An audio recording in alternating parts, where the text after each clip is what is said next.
Thomas Partey to Barcelona interest. A story has been making rounds, and even Fabrizio Romano has been forced to come out and really say something special about it. And this is what we come in here to obviously discuss about. It's a Sunday, second video of the day. Hope you guys are really having a fantastic stay wherever you are. Rokani David is my name, and this is the Rokani Media channel. And don't forget to subscribe to this channel so as not to miss out on stories that we do upload in here on a daily. Now, Aston Villa have submitted their third bid for Middlesbrough's centre forward known as Morgan Rogers, and we're going to discuss about him and really let you know why are they very much interested in the guy. And lastly, Nathan Ake has come out and really showed his dual allegiance to what Jurgen Klopp is going to hate to do to Liverpool. Smash the like button close to 200 times, and don't forget to subscribe to this channel so as not to miss out on stories that we do upload in here on a daily. And we are doing this on the weekend as we are left with like 29, 30, 31st, 4 days to obviously sum up what we call the winter transfer window. And it looks like no big movement has been made in the big clubs, but news is still making rounds on social media. And the latest one is Barcelona interested in signing none other than Thomas Partey. And what is the media really telling us here onto the Rokani Media Football? As we thank God for the gift of life and the Muslims, Barak Lau Fakum. Now, Sports Witness, Marca via Sports Witness have told us that Barcelona have been keeping an eye on Thomas Partey's situation. However, it is said the club would find it difficult to sign him given their financial situation. Partey is said to be fully focused on his future at Arsenal, though, with the story claiming he's optimistically rejoining the squad with conviction he'll continue being important for the club. Now, when you look at Barcelona showing their interest for the club of Manchester United, for the club of for the player of Arsenal, that is Thomas Partey, I really understand. You know, he's one of those quality midfielders they can get on a cheap, because right now at 30 million euros, I think Arsenal will be willing to cash in for Thomas Partey because he's left with just 1 year on his contract. Looks like they have no plans to negotiate on a new deal at the club of Arsenal. Remember, Thomas Partey came in through in 2020 and he signed a 5-year deal from Atletico Madrid. And having gone ahead to sign that, it obviously resonates into our mind that it's not going to be the same again for the club of Man United. And it's been one of those moments that we have to really, for the club of Arsenal. It's one of those moments that even an Arsenal fan will obviously have to understand that Thomas Partey has proven an injury-prone player, and there is no reason as to why they should be keeping him at the club of Arsenal, and they should really let him go and get in a player who is really regular. Not because of his abilities, but because of what the manager thinks of him and how his team should be playing, especially when it comes to really knocking this ball around and being fit. Every time he is on the pitch, he never disappoints. That is Thomas Partey for you. He puts in the shift that is really well required, and he never really disappoints. So that's exactly what you really need to understand about this player. But Barcelona are interested in him because they believe they can get him and maybe solve the situation in their midfield. You know, Frankie de Jong is being played as a CDM at Barcelona, but I don't think that he gets you the best when he's being played as a CDM.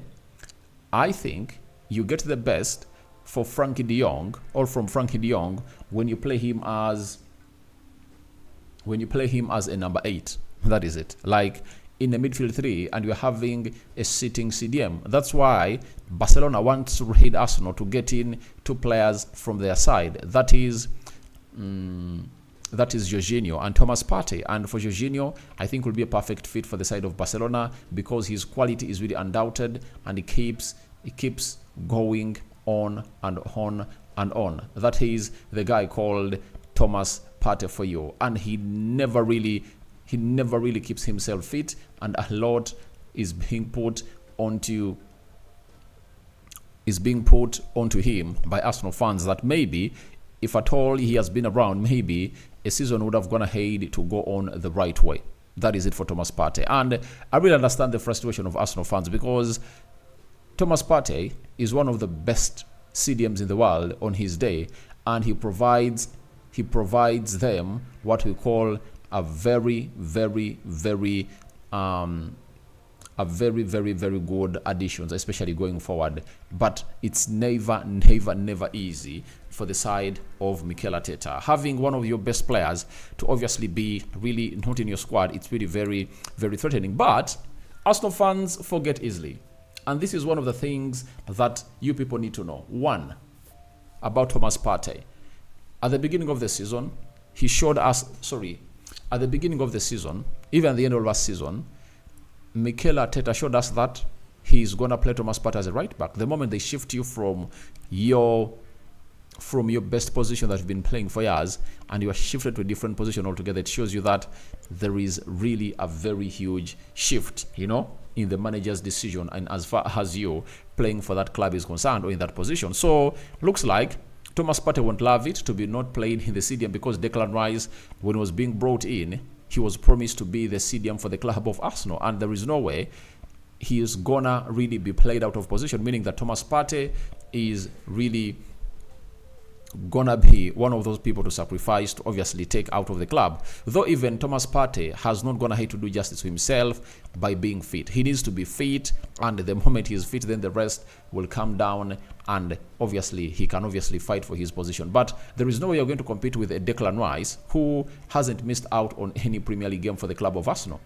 How are you going to compete with him? Yet for you, you're going to hate to miss out on very many games that Arsenal's going to hate to play this season. So that is it coming from Thomas Partey to Barcelona, and I understand why Barcelona are interested in Thomas Partey. But have they going to hate to look through his injury record? That is also very important. I think for Jorginho, I think it's right for Barcelona, but Thomas Partey, still having huge question marks about that.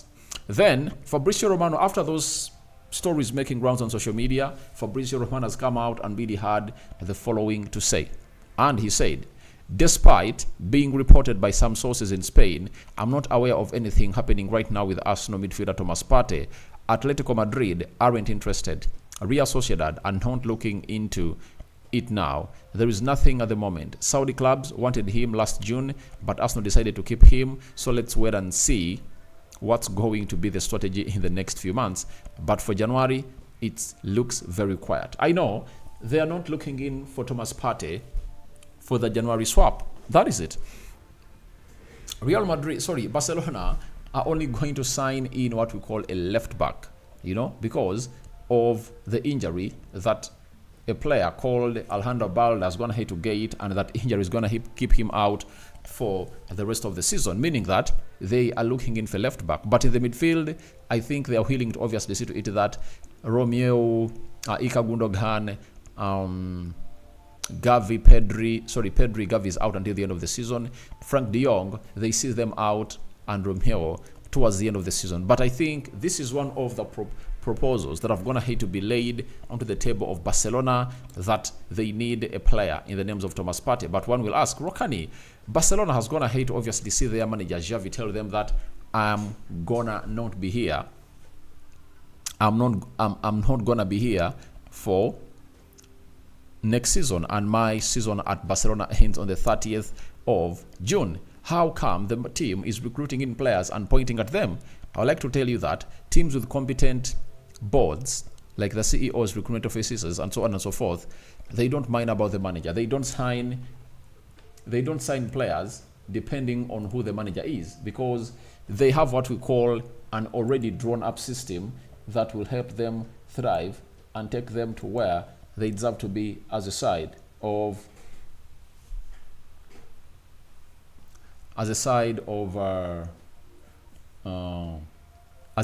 Barcelona. Deco in there for you and other people, plus Laporte. They know what exactly the club needs, and let no one lie to you that they cannot sign in players. They can agree deals because they know the manager they're going to bring will have to work with the staff that is already there, and that's what a competent club does. So Fabrizio Romano is also hinting on other clubs like Atletico Madrid, Real Sociedad, and we all understand why they are talking about Real Sociedad and Zubimendi being linked to Arsenal, and maybe they can really use that to obviously sit that all goes. But I will understand that Atletico Madrid cannot go in for Thomas Partey and Sociedad. Let's wait and see what happens in the summer. But I think Barcelona are really making a huge mistake. Look at Thomas Partey. He's an injury-prone player who is not going to be readily available every time you need him, meaning that he is not going to help you and is not going to be a solution to what has been disturbing you for all along. That's why I could prefer Jorginho to come in through and do that job.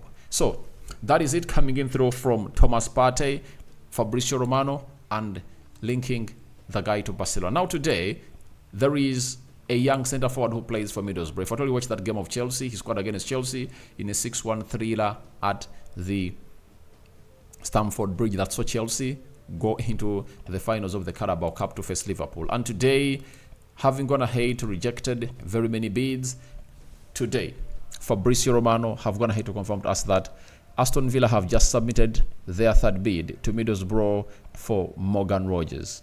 Understand, it's in the region of £15 million. Rogers remains the main target for Unai Emery. Negotiations continuing in the right direction. Villa are trying to close the deal early this week. We all know that the transfer window is having just days: 29th, 30th, 31st, and the 1st of February. That's when it's really closing down. You get? So, to really understand that they're having 4 days left, they need to close in on this number 9, who was going to hit, obviously, make some good rounds in as far as he's playing the ball is really concerned. He's a very good player, but he hasn't gone ahead to really making very many rounds of goals. But it really shows you exactly what he's made of and what he keeps on bringing on the table for the club.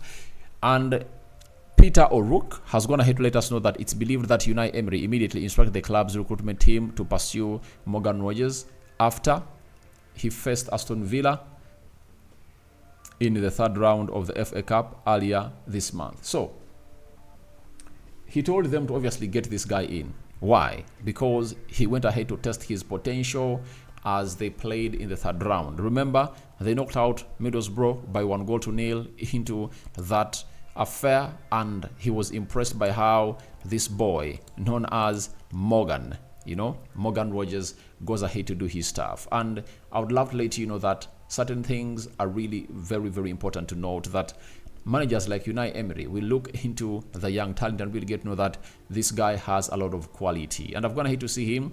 He still has a lot of quality, and they are really looking in through for what we call the backup striker for Ollie Watkins. And Watkins has gone ahead to score very many goals, but they believe they need another work in progress, a raw diamond that this guy needs to dust and obviously make it better and better. When you look at Morgan Elliott Rogers, he's an English professional player, plays for Middlesbrough. He's 21 years of age. He's 1.92 meters tall, and that shows you exactly how he is. He's a towering of a striker, I think taller than Ollie Watkins, and I think the manager needs something different. And I know when they get him in, it's going to really work on well. But Middlesbrough look like they want more and more money from this guy because they believe he's very pivotal into their season. He has gone ahead to play 6 games in the EFL Cup, and he has 5 goals and 2 assists. What a way to obviously get yourself going there for you. And in last year, he played 26 games and scored 2 goals. It shows you that he was really work in progress. And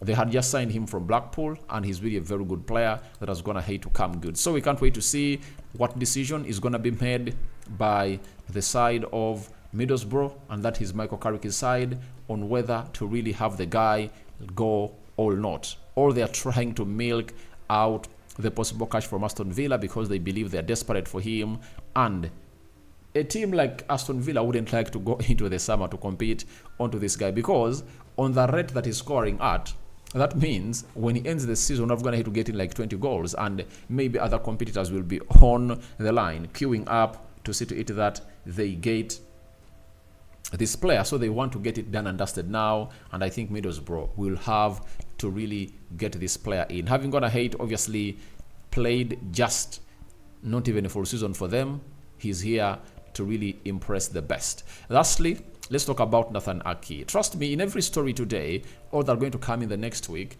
we are going to be having very many people coming out and be revealing to us what exactly they think about the exit of Jurgen Klopp. And today, we've gone ahead to go to Manchester City, and it's none other than Nathan Ake. He has said, obviously, a bit of shock for everyone, a very good manager, and done so well at Liverpool for the Premier League. He'll be a big loss, but it didn't change anything for us as Manchester City.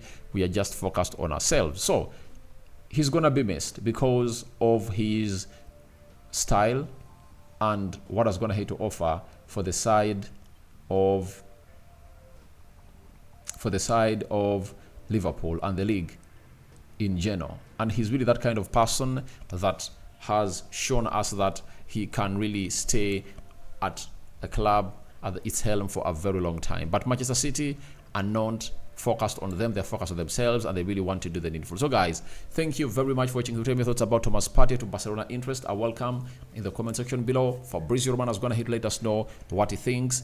And Morgan Rogers, a player that is being looked at by Aston Villa, a bid has Gone Ahead to be made. That's the third one, and we just can't wait to see how that is going to pan out. And lastly, Nathan Ake having his say onto the departure of Jurgen Klopp. What do you have to say about all that? So your reactions are welcome in the comment section below. Rokani David remains my name. As high enough for now. See you later, and may the living true God bless you abundantly. Rokani David remains my name. We out. The Muslims Barakallahu Fikum, and Manchester United is leading Newport by 2-0. It has been Bruno Fernandes and Kobe Menu scoring his first goal or senior goal for the club of Man United. We sign out for now. See you later. Ciao, ciao.